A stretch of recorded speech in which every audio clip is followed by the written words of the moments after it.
Sa kabila naman po ng kaguluhan sa Mindanao, ipinagdiwang naman po ng probinsya ng Maguindanao ang ikatlong Sagayan Festival kung saan tampok ang mga produktong pang-agrikultura at handicrafts na ipinagmamalaki ng nasabing probinsya. Narito ang report ng aming kasamang si Angel Delera ng PTV Davao.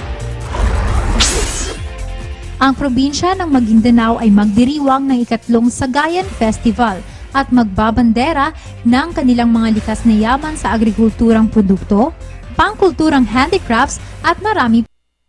Ang bawat munisipalidad ng Maguindanao ay magtatayo ng kani-kanilang munting gusali na magpapakita sa kanilang mga nagkagandahang produkto.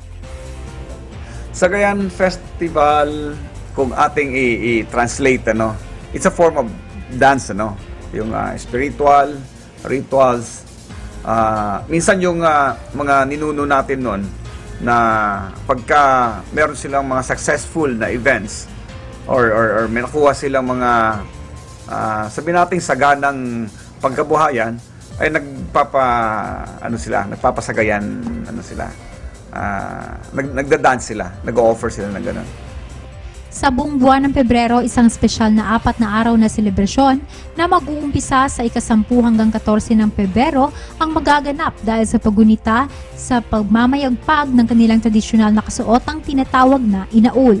Ito ay ipaparada at ibabalandrang muli sa mga dayo at pati na rin sa mga residente. Sumikat ang inaul noong idinala ito sa Nueva York o New York ng isang tanyag na fashion designer na si Boy Ginoo at nakalikom ito ng mga papuri. Ilan sa mga lokal na artista ang aasahang makikipagsabayan sa nasabing Sagayan Festival. Siguro sa 11 si Freddy Aguilar, sa 10 si Max Urban.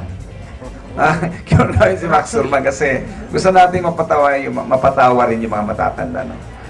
Para sa Telebisyon ng Bayan, Angel Pizarro de Guerra.